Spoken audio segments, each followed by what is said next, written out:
Okay, before we start the Q&A, I'm going to try to write this in the blur in the WhatsApp also.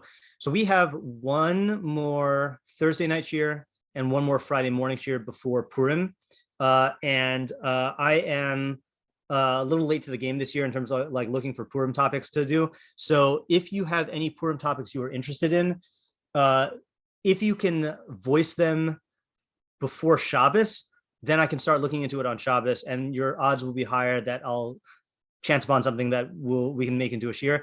I'll probably want to give a Purim shir for next Friday, and then if there are two Purim topics, then maybe I'll also do one for Thursday night, different topic. So that's just an announcement there. Okay, Q&A. So the first question, which I'm actually not going to answer, but I'll direct you to a source, is Alex was the first one to send me a question saying, because it might need background research. So she said, what would the theoretical framework be for cultivated meat / lab grown meat, however you call it, being kosher versus non-kosher? And then in parentheses, not the plant-based meat alternatives, specifically meat grown from animal cells in a lab. So I did look into it and realized that it is too technical for us to justify. First of all, too technical for me to like absorb really quickly and like be fluent in it, but also too technical for us to justify like using time here to do. But what I want to show you is where to find a good article. So I've referred to this site before. So Hakirah, HAKIRAH.org is a journal started by a friend of mine who I haven't spoken to in a long time.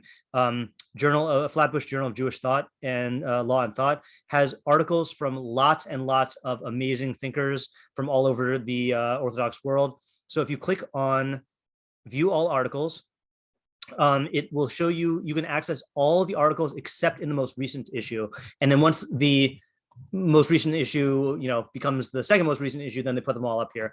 And there's just tons of really good English articles, some Hebrew also. But so there is an article, if you type in burger, called Parv Cloned Beef Burgers, Health and Halakha Considerations.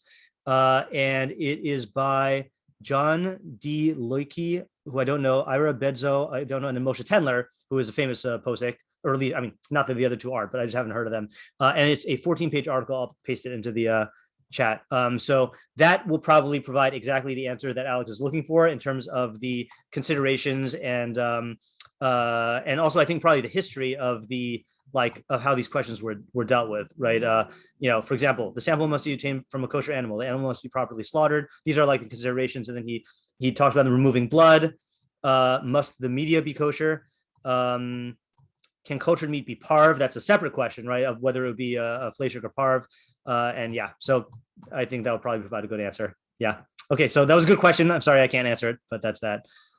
Okay, Fega, you also sent me a question, which if you want to ask it, you can. If you want me to read it, I can read it. I think you could read it. Okay, so let me just go here. Okay, so Fega's question, it was, one of the Rambam's goals was the mission with the Mishnah Torah was to replace the Gemara. The masses couldn't understand it, so there was compromise. The Rif did the same by cutting lots out of the Talmud. If texts were changed here, then why can't it be changed for tefilah? Meaning, why can't we change the text in tefilah? Okay, so and this year, this question stemmed from my shir that I gave last year, or series called "Why We Can't and Shouldn't Change the Text of Davening." And her original, I should have read the original question first. The original question was, one of the reasons given in the shir was that we don't change other texts because we don't understand them. We don't change other texts simply because we don't understand them. We assume that it is a deficiency in our understanding, not in the text itself. And then she said, doesn't the Mishnah Torah, among other examples, counter that? So just to state this in my own words. So the question is, in the literature of Torah Sheba'al Peh, then we have many cases of editing out or reformulating primary text of Torah Sheba'al Peh in order to make them more understandable. And so the question is, if we do that in Torah Sheba'al Peh, why can't we do that in tefilah? Is that a fair summary of your question? Yeah. Mm-hmm.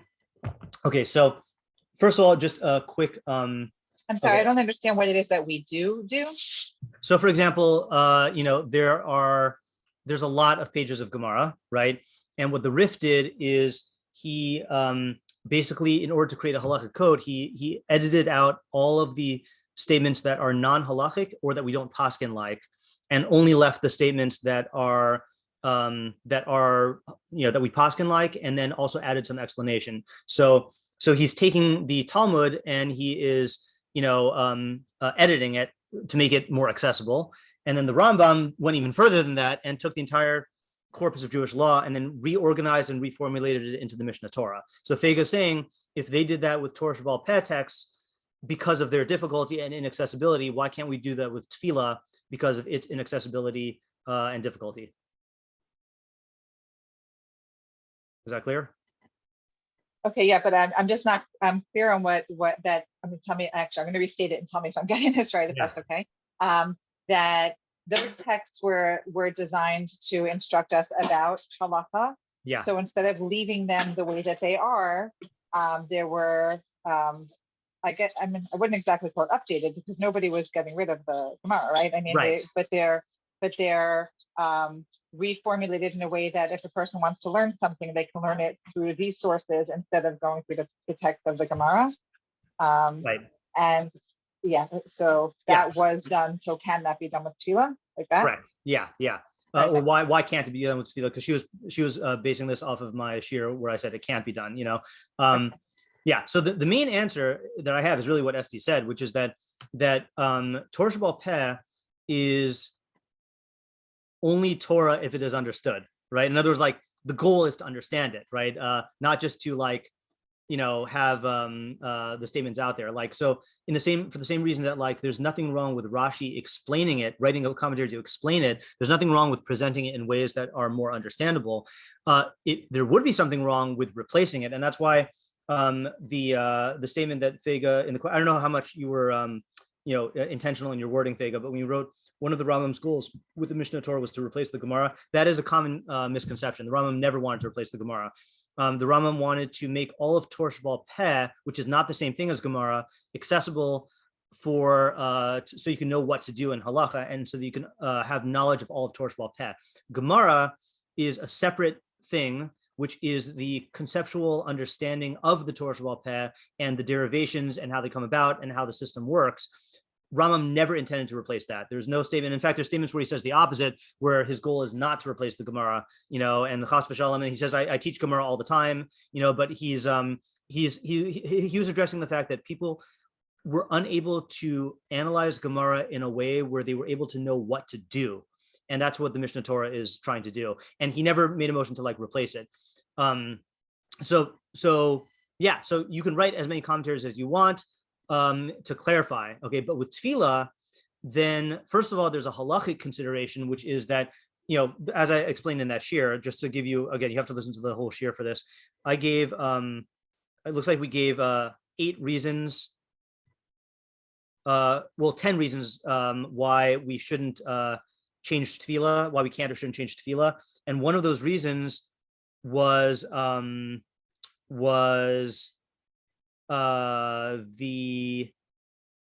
was it?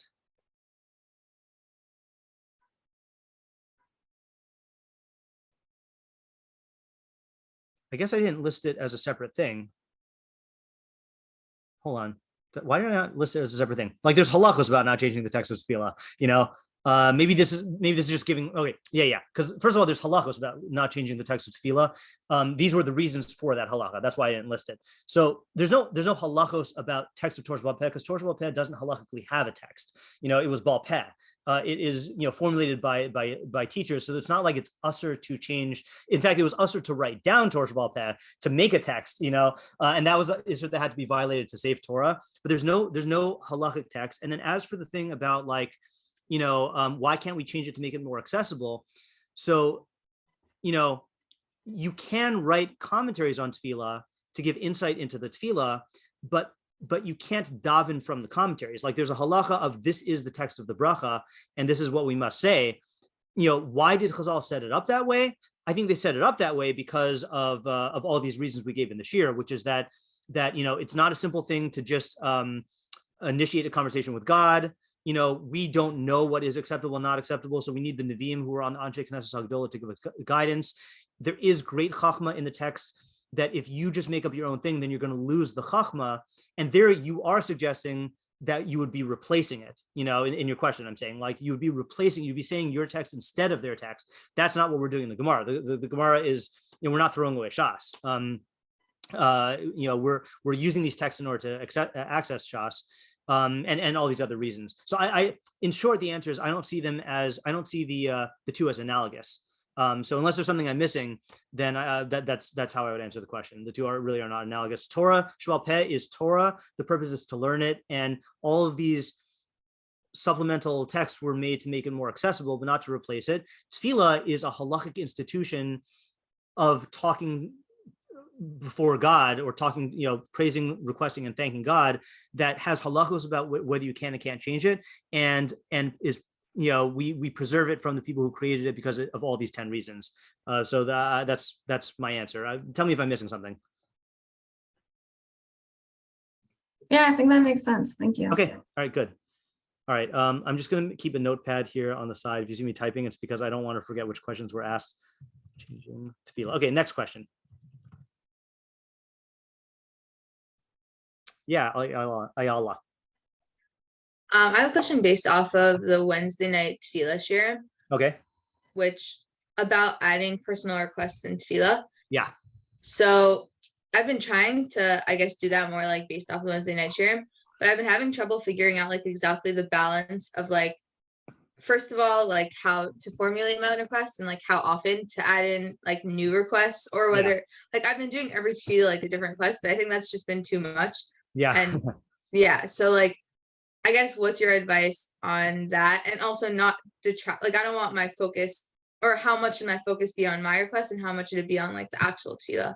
Okay, good, both good questions. Okay, so just to recap for those who are we're not in the Wednesday night share. So there is a halacha. Let me just get up the text of tefilah here on the screen, and then I'll share the screen.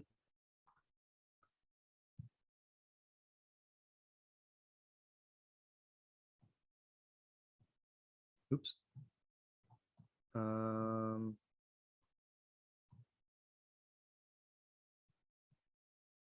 just trying to find a bracha.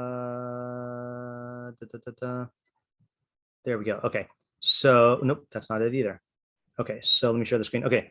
So the halacha is that in any of the middle brachos of the Shemona Esrei, so not the first 3 brachos of praise and not the last 3 brachos of thanks, but only the middle 13 brachos of request, you are allowed to add in your own personal requests. Okay. The only rules for adding them in is it has to match the theme of the bracha, and it cannot interrupt between the ultimate sentence and the penultimate sentence. Okay. So usually the rule of thumb is you put it in the middle. So, okay. So for example, in the first bracha, Atachonin la'adam da'as umlamed lanosh bina chanenum itra dea bina v'haskel baruch atah Hashem chonin das. So you can't put your request. Obviously, you can't put it after the bracha or before the bracha. You can't interrupt between Baruch Atah Hashem and the second to the last sentence. So you put it here. Okay. And then you can ask Hashem for whatever you want that has to do with knowledge. And then and you do that for all the brachos. And then the catch-all is Shema Kolenu, where you can put whatever request you want that don't fit into the other ones, or that you're not sure where it fits in. You put it in right before Ki Atah Shomea Tefilas Kol Peh. Okay. And what we said in the Tefilah Shir from the Gra, I don't know if this is unanimous or not, but the Gra, the Vilna Gaon, said that since Tefilos are formulated in the plural for Klal Yisrael, so when you're saying the text of the main Tefilah, you should have intention that this is for all of Klal Yisrael and not for your own personal sake.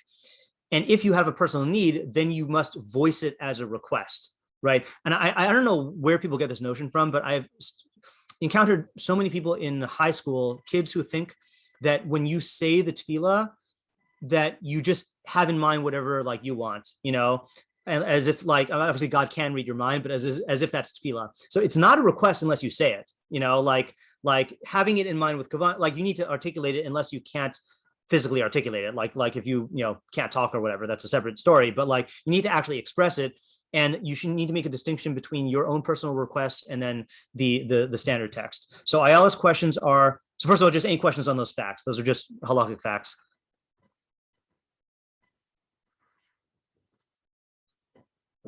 Okay, so and by the way, you can at least according to most poskim, I know that there are some who disagree. According to most poskim, you can ask in English. Okay, the only, so that's fine. So now Ayala's question is, what's my advice for how, when to formulate these things and how much to change it up, and then what my focus should be on. So I like the fact that you asked what's my advice, because I don't know actual principles. Okay, so this is the answer I'm giving you is totally based on my own thing. So there are certain requests that I will recite in the same way in each of the relevant brachos, as long as they are relevant. Okay, so I think the most common one, which I think a lot of people are familiar with, is in Rafa'inu. If someone is sick, you're going to probably insert either your own request or this tefilah for a chole the same time in everyone until the person doesn't need it anymore, right? For good or for bad. So I've heard people say, and I don't know a source for this, but I've heard people say that you shouldn't do it in every single one, because then it's almost like you're changing the text of the Shemona Esrei. And I don't know where I've heard that from. I personally do a thing where, like, if I am feeling rushed, then I will not say my own personal requests, because then I'm just like, like if I'm not even saying the regular tefilah with kavana, then like I'm not just gonna like blurb through my own personal requests. So I won't say it in every single one, but there are certain ones that I request a lot. Then there are other times where either before the Shemona Esrei, like before I daven, I will be thinking about does this need an update, or is this something that is like, let's say with Rafa'inu, person goes through different stages of their illness, so you should update your request based on where they're at in their illness. Or let's say in Atachonin Lavdam Da'as, I will generally ask for assistance in preparing the Torah that I'm going to teach and in being the best teacher that I can be for my students. But I will also ask for the particular things that I am teaching. So for example, this week, there's been a lot of requests about understanding how the Mizbeach provides refuge for a killer, so that changes from time to time. And then there's a thing also that I do personally where, and then in terms of when you formulate it, it's a tension, because on the one hand, we're supposed to approach God like a king, and with a king, you would definitely prepare your request ahead of time and not just like come up with it on the spot. But on the other hand, you don't want it to feel formulaic. So I find that sometimes if I stop in tefillah and I formulate a request on the spot, it actually feels more authentic and I can have more kavanah. Other times, the process of working on it ahead of time makes it serve the purposes of tefillah better, So to me, that's like a personal decision. And then the last thing I would mention is there's something. Can I say something about that also, that what you just said? Sure. Yeah, I do the same thing, but I think that's like a good like warning is just to make sure that you know what you want, because sometimes if I don't formulate it, what I end up is just expressing my emotions about it. Like I don't know what I want exactly. I'm just feeling a lot of things. Yeah. And so I think it's just important to know what you actually want, and then it could be heartfelt if I say the real thing that I want from my heart at that moment. Okay, that's very good advice. That's a good guideline. Lastly, for now at least, there's a thing that I do, which I call a tefilah reset, and I usually do this when I go on a break, like when I am most recently winter break when I went home. I will be aware that I don't want, the danger is always that your tefilah is going to become rote, or that you're going to get so locked into a particular bakashah that you don't even think about it anymore. So I do voluntary tefilah resets where I will like go for a week and not put in any bakashos. And then I'll come back to it and then, reformulate it. I think the only exception is for the Rafa'inu part, and I find that just like, it's a palate cleanser. Again, this is just my own personal like practice. This is not any halakhic guidelines. And maybe you can argue that I shouldn't do that because, if I have a need, then I should ask for it from Hashem. But my current, my overarching consideration in many of the personal decisions I have for tefillah is what is going to improve my relationship with tefillah within halakhic parameters. So for that, then this does that. And that's also how I would answer your second question, which is how much focus should be on myself and how much should be on the text and the Klal Yisrael. Do whatever gives you best kavanah at this stage of your existence. Like I said, that one of the reasons why I encourage people to put their bakashos in the Shemona Esrei is it makes it easier to have kavanah in more brachos than you would if you're just like saying stuff. So like, let's say like I put a request in Hashivenu and I'm kind of zoning out for the first part, and then I have kavanah when I ask God for help in doing tshuva on a specific area. So like, is that ideal? No. But is it good for where I'm at right now? Yeah, it's advancing me beyond total mindlessness. So like, as anything that's pushing me in the right direction, then I feel like is good for me. Okay, I saw Tamara's hand go up and then go down again. I don't know if what did. Sorry, yeah, never mind. Okay. All right, good question. Did I write that one down? Hold on. Where's my notepad? Oh, it's over here. Change the advice for bakashos. Okay, good. Next question. Yes, Tamar. Oops. Okay, this is a little bit of a vague question, but I was wondering, in terms of, let's say, like the importance of doing chesed, how do you factor in, let's say, things that are chesed to like your friends or your community or people that you already know versus like volunteering, for lack of a better word? Right. Good question. Good question. Right. So. Can you restate the question? Yeah. So there are lots of opportunities for chesed, and some of them pertain to people who you already are close to or have a connection with or a natural affinity for, and then others are for strangers, So how do you go about making that decision? Ayala? Can I ask a question on that? I guess what would be, like, can you give examples of chesed towards friends or people who you already are close to? Because what would be chesed and what would be just like part of the relationship? Right. So let's just review the definitions of chesed really quickly. Just a second. Where did I put this? More hanebuchim.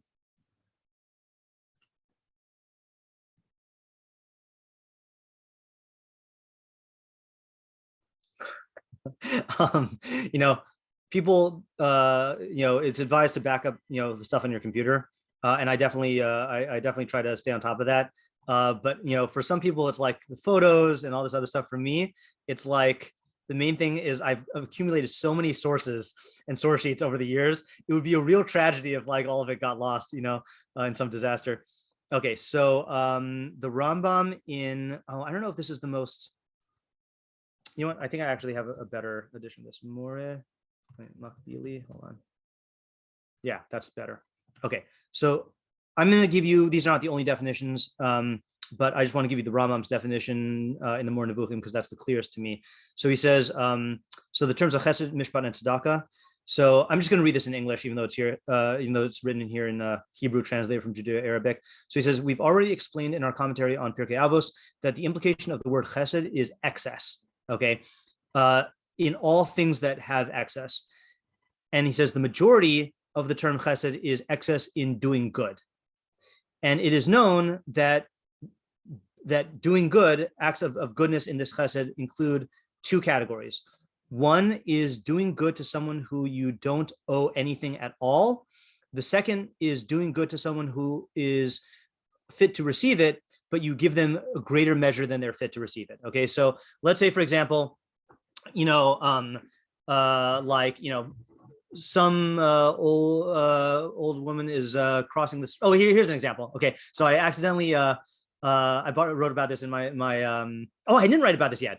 Oh, okay, I intended to write about it in my gratitude journal. I bought cookies from Trader Joe's that used to be kosher, and then I found out that they weren't kosher.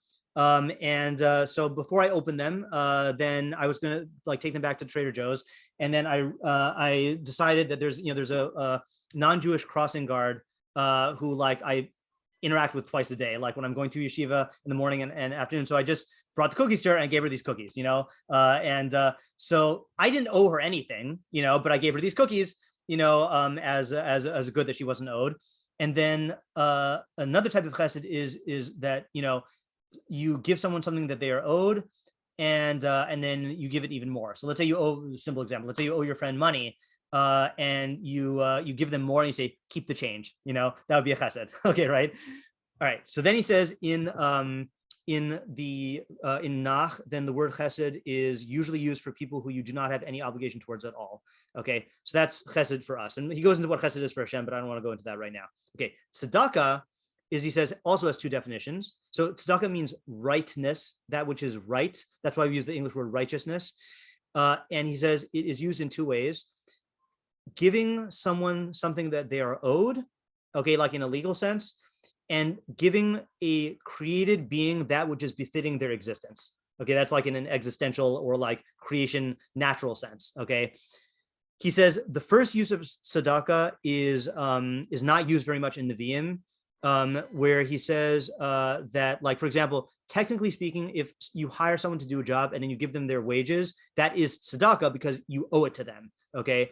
But he says the major use of tzedakah in the works of the Nevi'im is doing acts of is behaving in line with good midos. Okay, and the funny example that he gives is, the funny explanation is, he says when you behave towards someone with good midos, it's considered tzedakah, not because you're giving, primarily because you're giving them what they need, but because you are giving your rational soul what it needs. So let's say, like, if I give money to the poor, right? So it is true that the act is an act of tzedakah because that person has a need and I'm helping them fulfill it. But really, I am acting in accordance with the amidah that is demanded by my mind, because my mind tells me I am a tzelem Elokim and this person is a tzelem Elokim, and I have resources and they have resources. Why should I have any more right to these resources than they do, given the fact that everything comes from God? You know, so I'm behaving towards my own mind with what my mind deserves. Okay, but in practical terms, tzedakah, the difference between tzedakah and chesed is tzedakah is doing what is owed or what is befitting of the existence of a creature, and chesed is going beyond what is owed, either qualitatively or quantitatively. So those are the definitions. So any questions on the definitions before we go back to the question? Okay, so those are the definitions. Sorry, I have one question. Okay, sure. Is there like an I don't know if I heard of this or just I'm thinking of this myself, like an element of like emulating midos of Baruch Hu and doing tzedakah? Yeah, there's in doing tzedakah and chesed. Really, all good midos is you're emulating. You are commanded to do that by emulating God. Yeah, so both of them apply because we call God tzaddik and we also call him Rav Chesed. You know. Yeah. Yeah, I mean, that made me more specific. I mean, chesed, I understand that we are like, I feel like when I'm like thinking of this idea and doing chesed, that I understand that Hashem is gomel chesed to all living things, and that this is a amidah that I recognize, and even if Aliza and I have actually spoken about this at more length, but of how exactly it works. So you're emulating Hashem, like what that even means. But at least the one way is that I know that this is something that God does, and it's God's will that this should be done in the world. So, I want to be in line with God's will and emulate God's ways. And I get it with chesed, but with tzedakah, like doing what's right. Yeah, I feel like the connection is like a little less clear for me. So that is, you could spell out. That is a good question. That's actually a separate. So in that parak that I was reading from the Mor Nevuchim, which was 353, he defines these terms and then he shows how they apply to God. And then by understanding how they apply to God, then you can emulate them better yourself. We can take up the question of how they apply to God, but it is its own topic. Okay, like, what does it mean to say that God is tzaddik? And it's almost a topic that I would want to give a full shir on, because it's such a nuanced idea that I don't want to like. I did give a shir on earlier this year, by the way, in Rama Bakiyus, but I don't want to like shortchange it by going over it hastily right now. Okay, sure. Yeah. Okay. So to answer tomorrow's question, I want to point out, first of all, that just as an aside, that you can't chesed is even to yourself. Okay, so in Mishlei, one of the few cases that talks about chesed in Mishlei is Mishlei 11:17, which is I should be writing down these things also. 11:17 Mishlei, and then hold on just a second. It always takes me so long to remember all the sources after the shir is done, so I want to start doing this while I'm doing the shir. So in Mishlei it says. Gomel nafsho ish chesed v'ocher she'ero achzari. One who bestows good to his own self is a man of chesed, but one who corrupts his flesh is cruel. So you see that chesed can apply to yourself also, because that'd be like the clearest example. So to answer your question tomorrow, first of all, I wonder if in Chesed, and I don't know the answer to this, if it follows the same things with Tzedakah. Okay. So with Tzedakah, hold on a second. Oh, I'm in the wrong parak. That's why. So in Tzedakah, no, I am in the right parak. Hold on.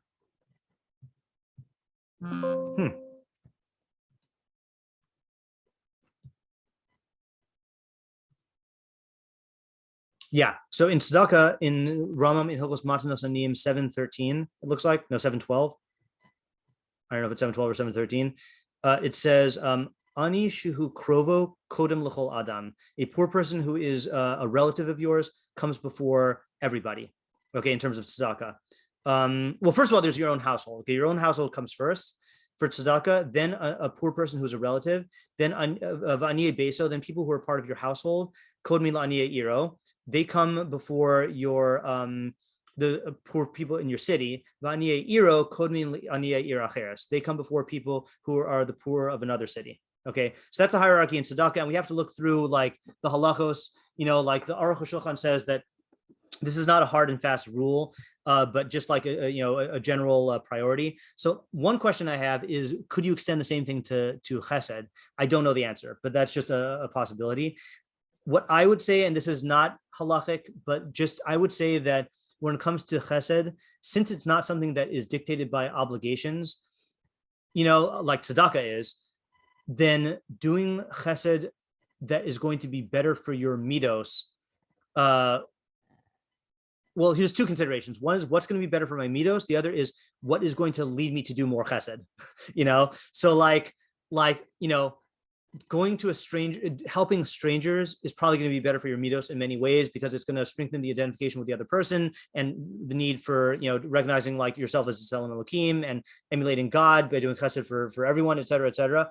But, let's say by that logic, why don't you fly to Suriname and like do Chesed for the people there, Probably because if that's the standard of Chesed, then you're just not going to end up doing it, So like doing it for people who are closer to you then would be better. So I think it's going to be a balance of those two considerations. And I think it's a personal decision. Like, again, unless there are halachos I'm not aware of, then, by definition, Chesed is beyond what you're obligated in. So, so it does seem to be that it's going to be subject to your own discretion, but that's my current impression. Can I ask a related question? First of all, yeah, Tamara, does that address your question adequately for now? Yeah, thank you. Okay. Yeah, Steve, go ahead. Okay, this is actually very specific, and if you don't want to take it up, I understand. Sure. But this actually just happened to me today, and I did not know what to do. Yeah. I Sati, who works in my house, she helps me on Fridays.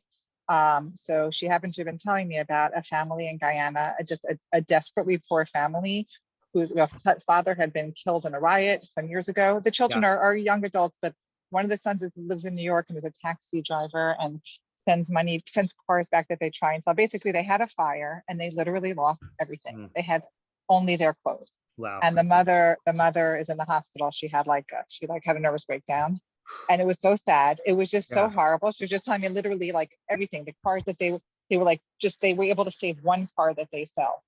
And that was it. And they have nothing. And I said, is there any like help? She has their insurance. They have no insurance. And like the country, I felt so terrible. I didn't know what to do. Really, I wanted to like give her money to like send, I wanted to give like my impulse was like, I wanted to give her like $100, like, like a chunk of something. And then I was like, I have so many obligations. I really can't give tzedakah everywhere I want to give.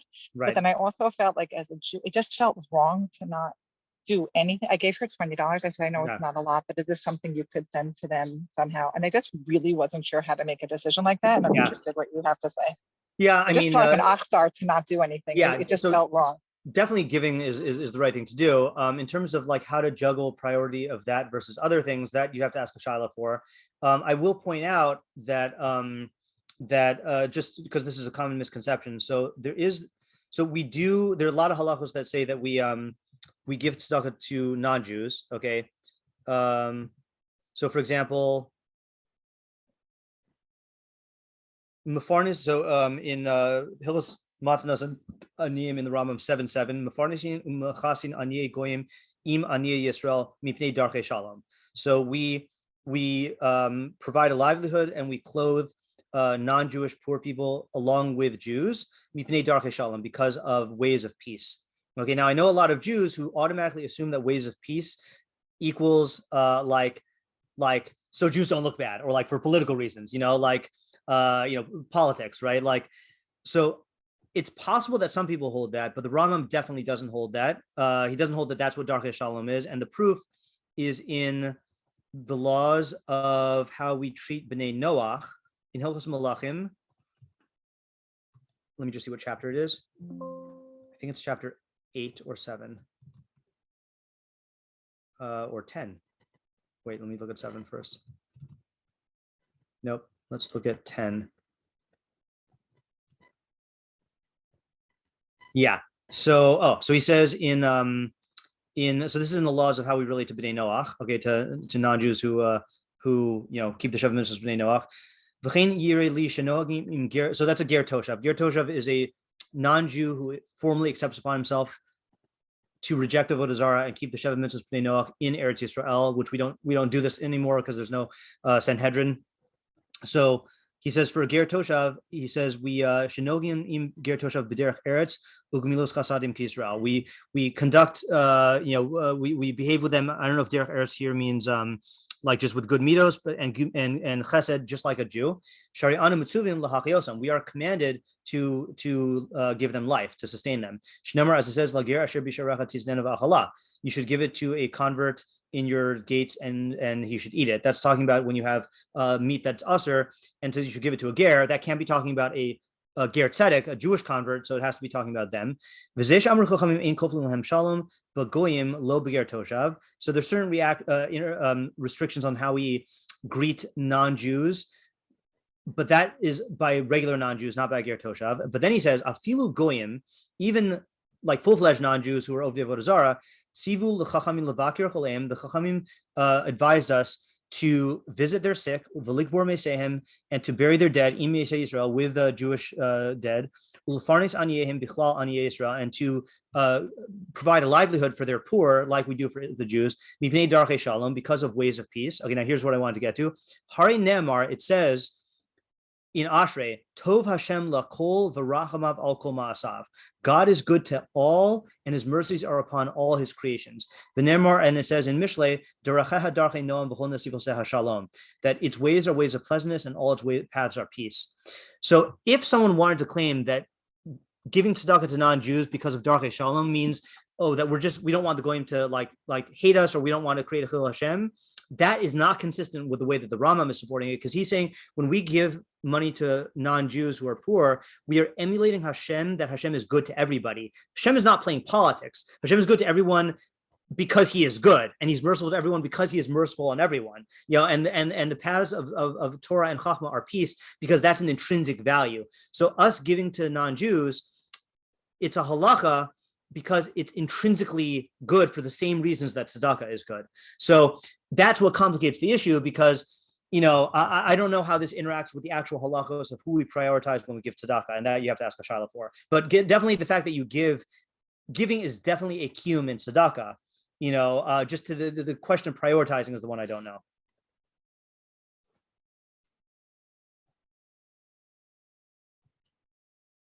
I'm calling this the 10-second SD pause. Got it. Thank you. Yes, I'm sorry. Okay. About that. Yeah, that's okay. Thank you. Yeah.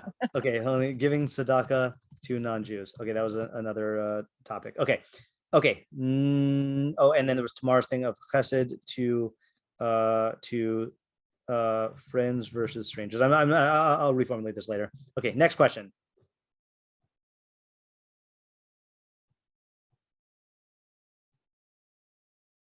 Anyone? Yeah, Ayala. I have a question. It's not so formulated. That's okay. Someone has to do with what I wanted to I think like a few Friday shirim ago to be, but I guess in terms of like learning, for like, I guess me who I don't have like any specific schedule besides for like shirim, which I go to. Yeah.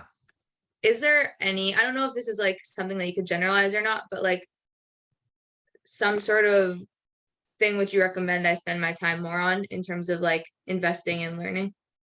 Or is it just whatever I'm interested in? It's a tough question. So That's a tough question. See, I'm used to answering this question for like guys who are in yeshiva, and it's easier to answer for that, not because they're guys, but because they're in yeshiva, and yeshiva is, there's a prioritization of training you in the derech halimud, in like methodology, to be able to make you into an independent learner and skills to be able to apply elsewhere. Now, that concern applies to you, even though you're not enrolled in yeshiva, that you do, it is much easier for you to focus on skill development, both reading, translating skills, and also like analysis skills, and also acquiring a massive, base of like broad base of knowledge. It's easier for you to do that when you're your age right now than like later on, So I still would prioritize that. I mean, it's obviously more difficult because because you're not in a program that facilitates that, and you did have that in seminary, but like to the extent that you were able to, I would prioritize that, just because you're not going to have time to do that later on. But you also have to balance that with what is going to keep you attached to learning. So let's say, for example, you told yourself, use an extreme case, let's say you said, okay, I'm going to stop going to all shirim, and I'm going to force myself to do 100 blot of Gemara until I learn how to read Gemara fluently, right? So what's probably going to happen? Probably you're going to kill your desire to learn, like it's going to ruin your relationship with Torah, So you got to scale it back to a level that is proficient. Maybe like do some sort of Yomi program where you're doing, I don't know, Ramam Yomi is a good system where Ramam is fairly easy Hebrew. You can practice that. You can get a certain amount of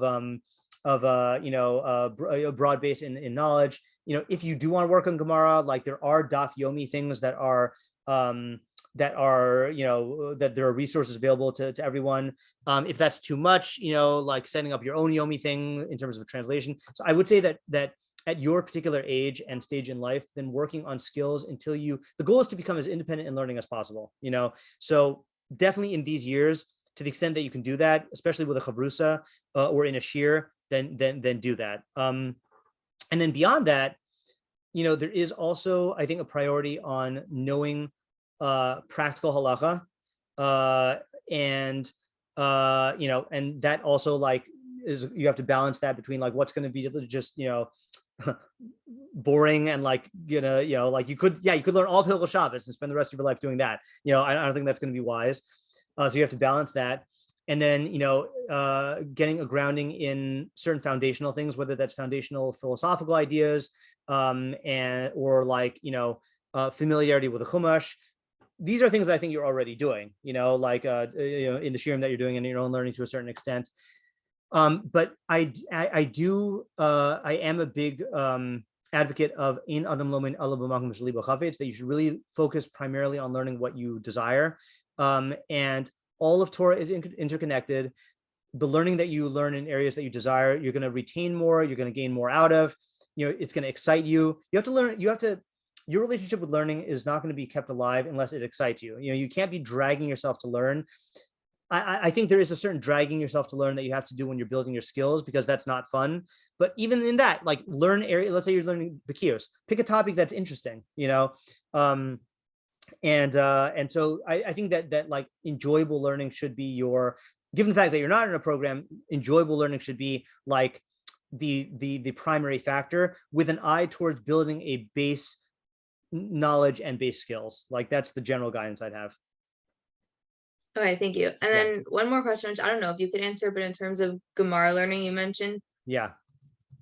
Do you have an idea of like what role that should play for, I don't know. Yeah.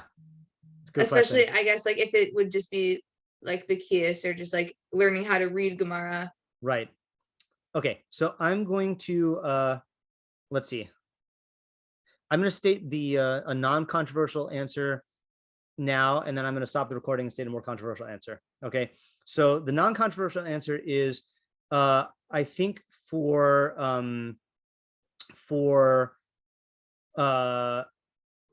let me think how I want to put this. Give me 1 second.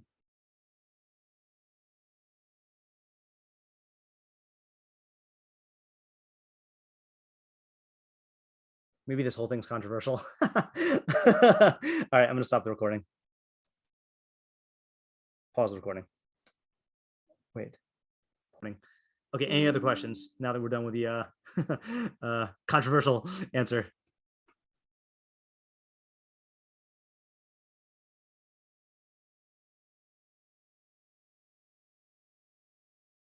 If not, we can stop for today. Lauren. Oh, sorry. Could you address the question I sent you about Harry Potter? Oh, yes. Thank you. I totally forgot about that. Yeah. So the question, I'm going to read it if you don't mind. Yeah, thanks. I totally forgot about that. Okay. So Lauren says, my next question is related to this new podcast called The Witch Trials of J.K. Rowling. I wasn't aware of this, but in the late 1990s, a lot of Christians were very against Harry Potter because of the magic involved and sought to ban her books. Some even burned them.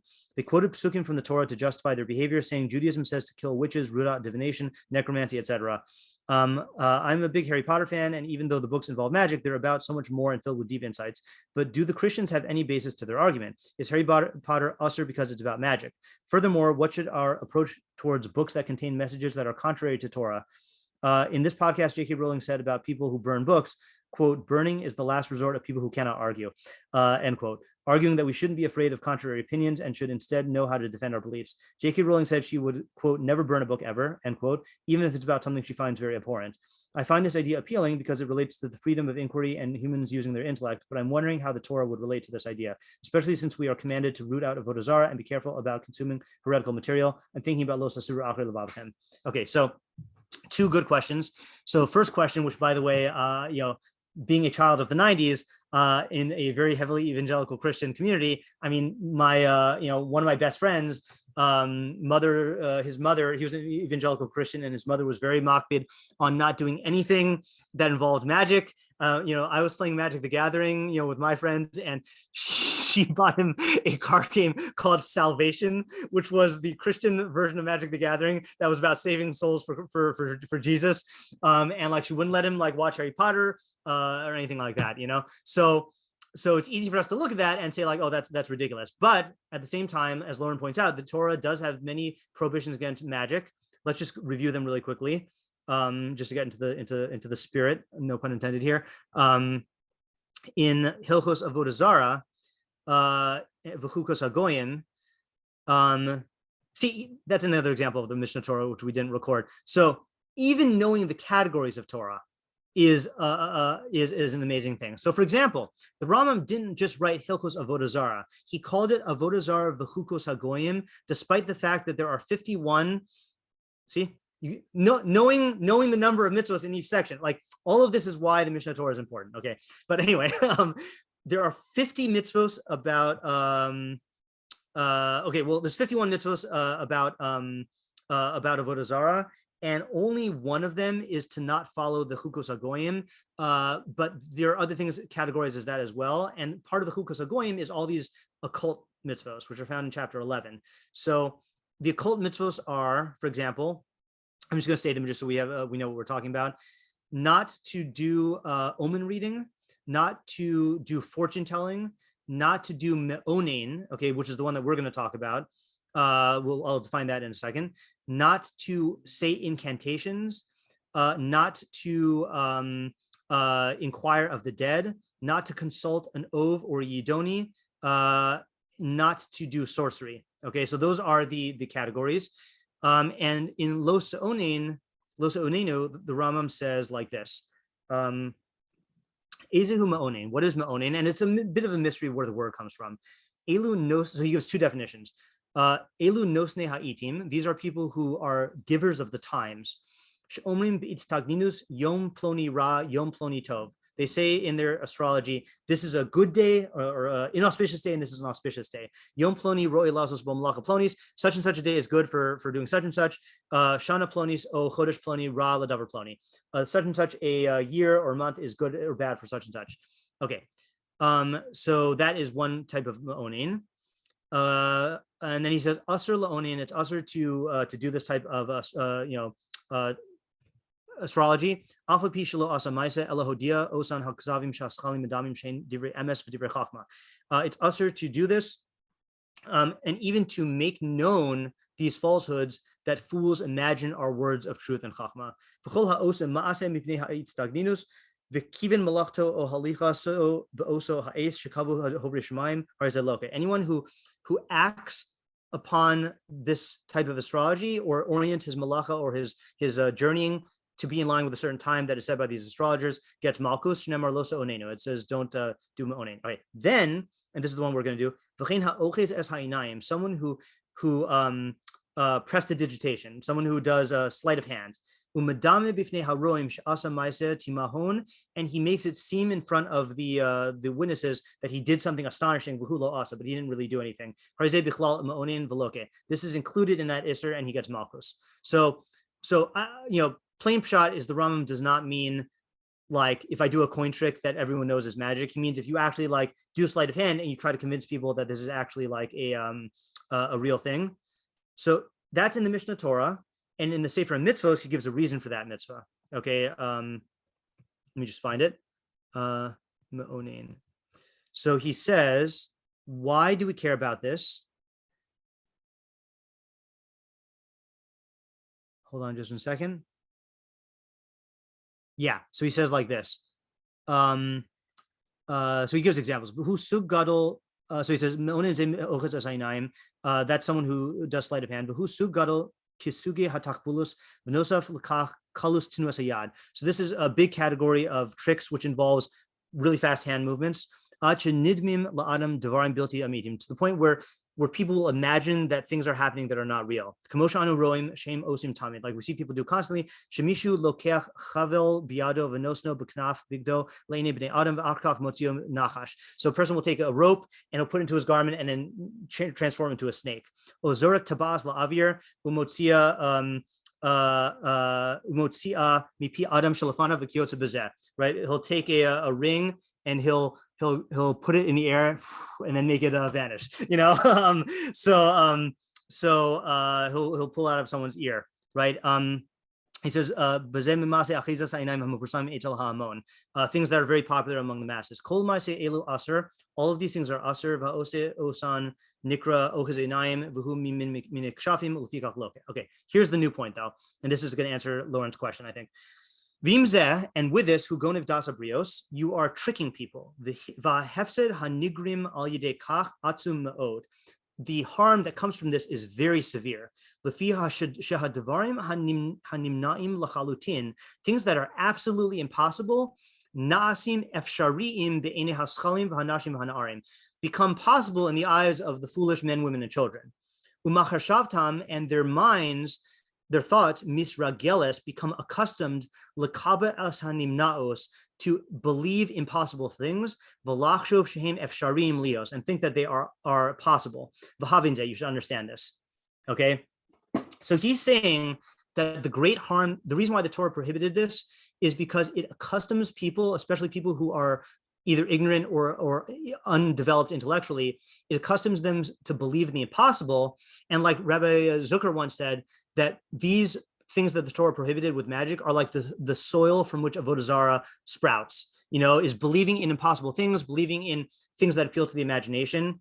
So what I would say is that even if reading Harry Potter is not usher, and I'm for the purposes of this answer, I'm assuming that it's not usher. Okay, you can make an argument that it is, which I'll get to in a second. Even if it's not usher, if you raise a kid on fantasy in a way where it is instilling this harm, where you're making it seem like we live in this world where everything is magical and mystical and magic is real, that is something that is a severe harm and makes someone prone to avodah zarah, to believing in luck and superstition and all this stuff, and that should be avoided.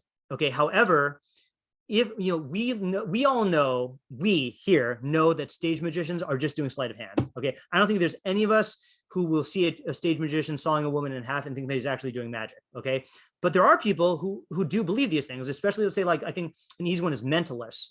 There are all these tricks that mind readers can do that are just tricks, but people are convinced that they actually have like mental powers. And if you put that in the right context, like, look, there's nothing wrong with believing in ESP, but if you believe in it that it's magic, that's this problem. If you say that, okay, fine, there's let's say you can scientifically test and see that people can read minds, and then we just don't understand how it works. So then that's not magic. That's not avodah zarah. That's science, but like if you accustom people to believe in this, as magic, then that could be bad. So what I would say is that I don't think that any adult who reads Harry Potter is going to believe in magic because of it. Okay, I think we know what fiction is, but if you expose it at the right age, I think that it could partake of this harm, So I'm saying even if it's not usher, it could be very harmful for how you raise, the kid. And it might be a developmental thing. I don't know enough about child development to say at what point like they're more prone to these things. And I also wouldn't categorically say everything is in this category. For example, I know of one person who was raised by someone in yeshiva that they didn't let him play Magic the Gathering, which is a card game, when he was a kid, or they were opposed to it at first.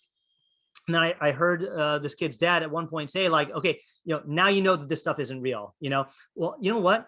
The kid who was playing in 6th grade also knew that it wasn't real. It's just that in the same way that people like dragons and knights, like this kid like playing a card game where the thing was magic, like I don't think you should just say indiscriminately like anything with magic is like is usher for this reason or is like objectionable for this reason. So I think it's really highly development on the kid and the developmental stage. Yeah, Brooke.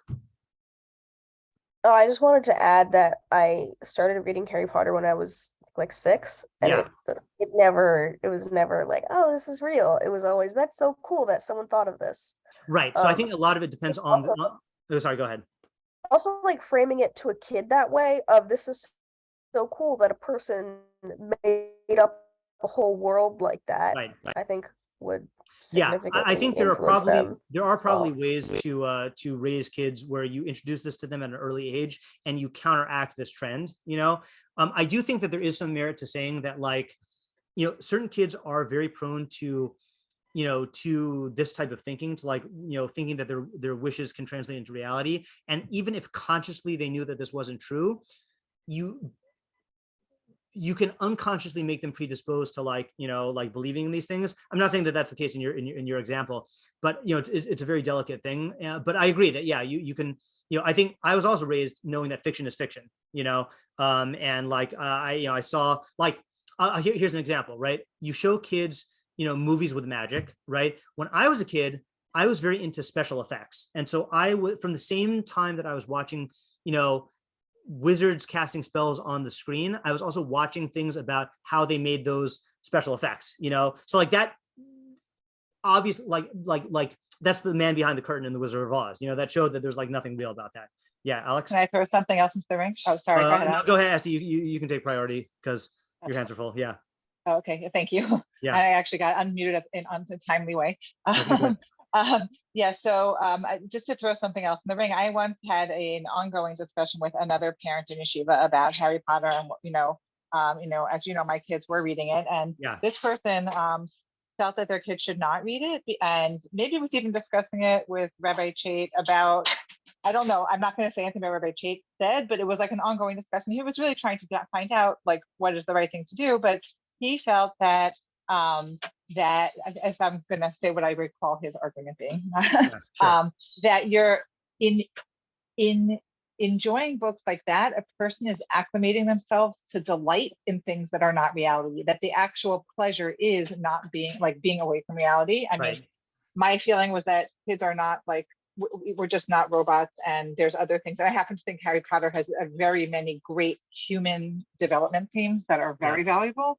But his feeling was that to purposely set out like a world of delights where exactly what's enjoyable is escaping the world that God created was not a good thing. Right. So I just want to throw out that perspective. Yeah, so I definitely hear that argument. And I think another question that's related to this is, what about, for example, falling in love and living happily ever after stories, now I know that that's not the same argument, because that thing can happen, but you are also like making a person prone, you're shaping their fantasy life in a certain way that is going to have real world consequences, and this is the difficulty, once we're in the realm of perfection beyond halacha, then these are very, very hard, tricky calls to make, and like are highly dependent on individual circumstances. Yeah. Alex? I was wondering where exactly the line would be drawn though when you're speaking to adults who like genuinely believe in these things. Like say you meet someone who's like really into astrology, right? Right. How do you toe the line between like being respectful and having like conversation because that's what they want to talk about and like Okay, so that's a good question. I'm gonna put that on hold for 1 second because I have a couple more things to say about the specific topic. But remind me if I forget. Yeah, Lauren?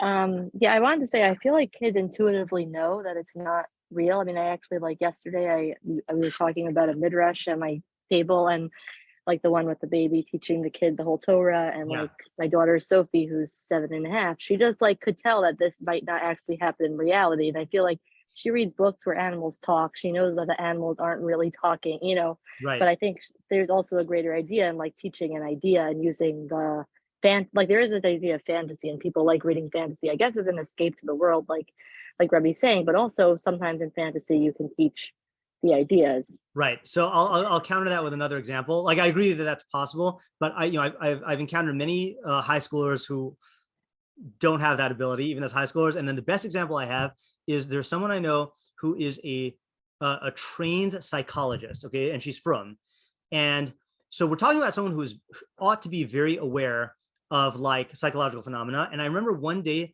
we were having a discussion about the topic of shading, okay, of demons. And she freaked out when I said the word shade. She said, you can't say that word because it's going to like summon them. You have to spell it out. You have to say, you call them shindalids, you know? And I'm thinking to myself, this is a person who's trained in psychology. And like, she so believes in demons that she doesn't even want to say the word demon because she's afraid that it's going to summon them. And like, people can compartmentalize and have these deeply rooted beliefs in absurd things. And I'm sure it's because she was, I would guess it's because she was raised in a way that like made her prone to thinking this and to classify demons, not with her scientific psychologist mind, but her like superstitious religious mind, you know? So I think that, Lauren, you're correct that there's some kids who can see this, but there are lots of kids who can't, and there's some adults who can't, you know, which I guess kind of gets into Alex's question. I guess also, I don't know, I'm wondering, because like in the interview, like J.K. Rowling said that she knows magic doesn't exist. You know what I'm saying? Like she's not writing it because she believes in magic. She's right. I mean, interestingly, she said that it like the idea of magic plays to, she didn't say these words, so like people's God fantasy. That's how I was taking it, like wanting to, you know, be all powerful, and especially kids because they are so limited living like under their parents the whole time. Right. So I don't know. Yeah. I mean, but I think the main question is not so much going to be what did the author mean, but how did the people take it? Like Chazal also didn't mean these things to be literal, but people took them literal as well, you know? Can I say? Yeah, go ahead. I just want to say one more thing also, just to the original question about what J.K. Rowling said about like, you know, being open to any book and never banning any book. Yeah. And I think it also applies to just reading fantasy, not like all of what we're saying.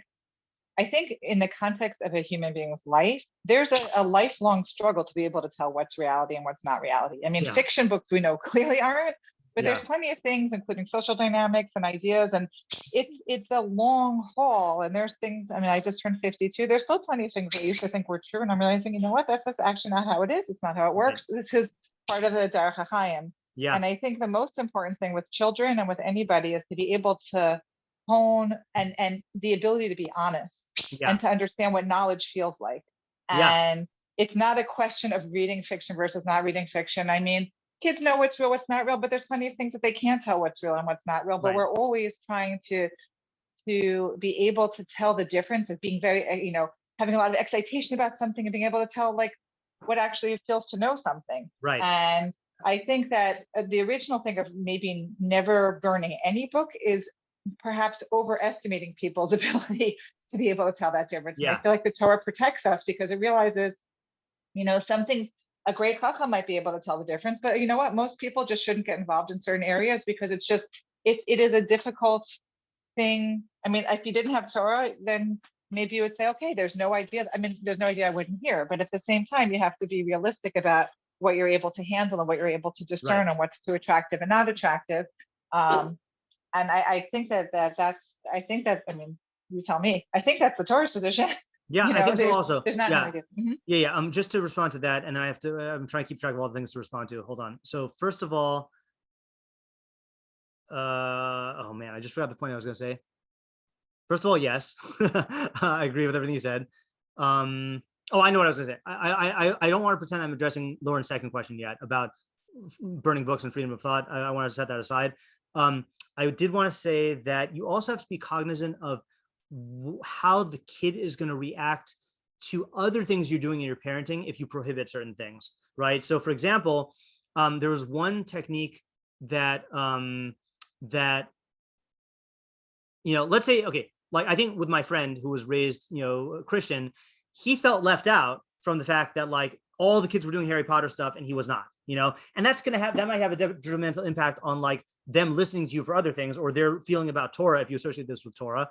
There's another YBT family that the father did something with his young kids that he called the Magic Busters Club, which is he realized that it's not usher for them to read this, but it's also not good. So he said that, anytime you want to read or watch something that is magical and you refrain, then I'll give you a certain amount of money, like an allowance type thing, And so it was to disincentivize giving into this and to incentivize like avoiding it. And the idea was like, they will, they'll want the money and they'll spend it on other stuff. I think the kids, when they grew up, said that when they were a kid, they would just like find things and then tell their parents that they wanted to watch it and then just so they could get money. So I think it incentivized lying. But also I don't think it whatever, maybe it prevented them from giving into this, maybe it didn't. But the parent was aware that if I just put down my foot and said, don't, you can't watch any of these things, then that might be bad. There's another point I wanted to make.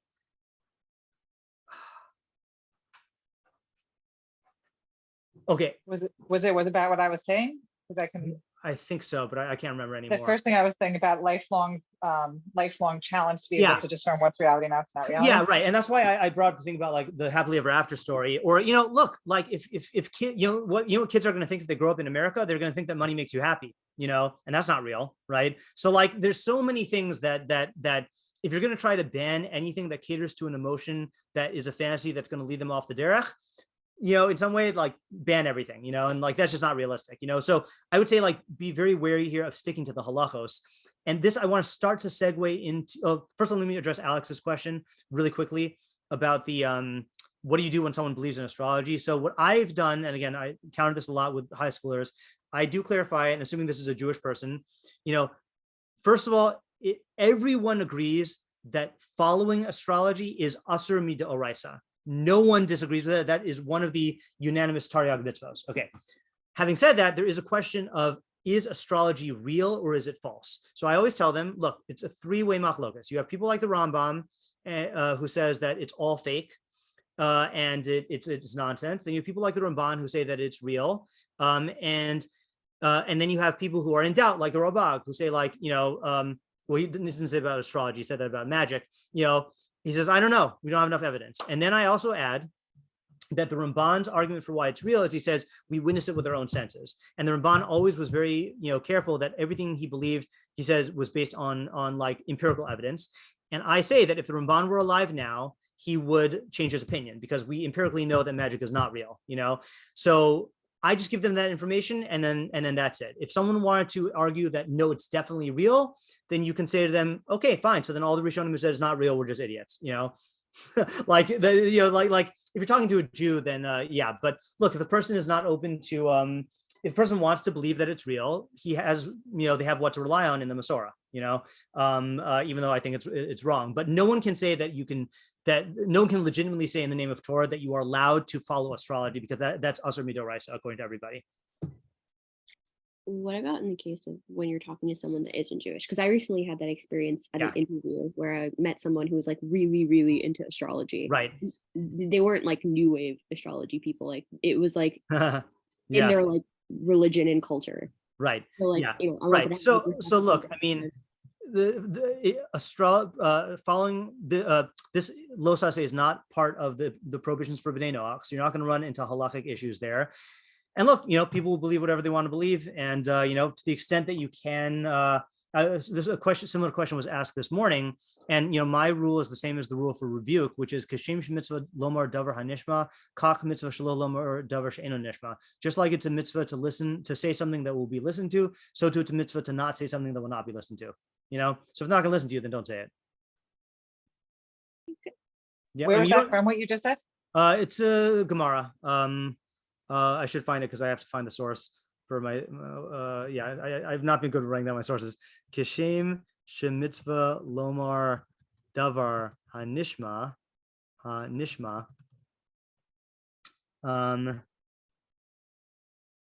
It is in.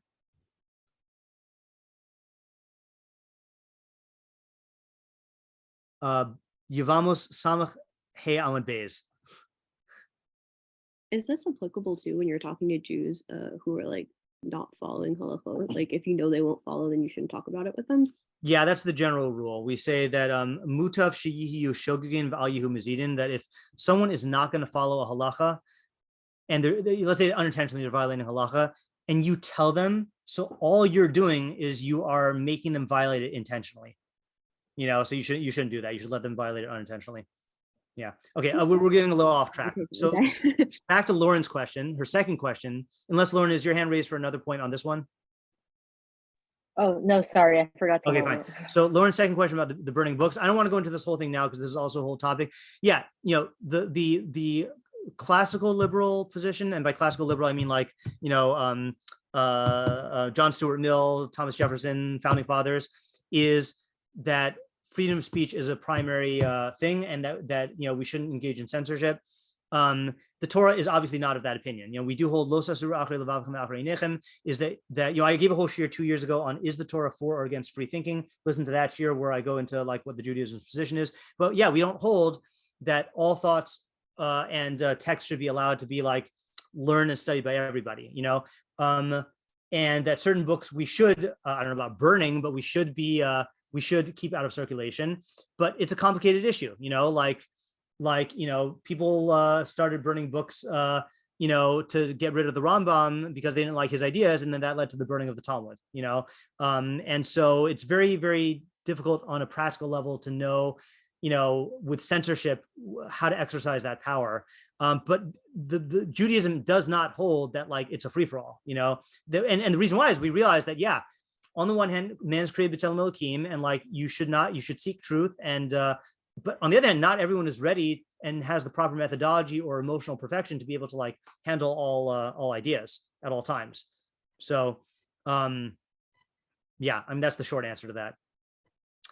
Okay, I actually have to go now, but this is a good Q&A, and I know we didn't get to all the questions. I know there's still some hanging from this, but I do have to go now. But okay, hopefully we'll do another Q&A later. And remember, if you have a Purim or Megillas Esther topic that you want me to give shiur on, you can submit it to me before Shabbos, and I'll look into it, and hopefully we'll get a Purim shiur for next either Friday and Thursday.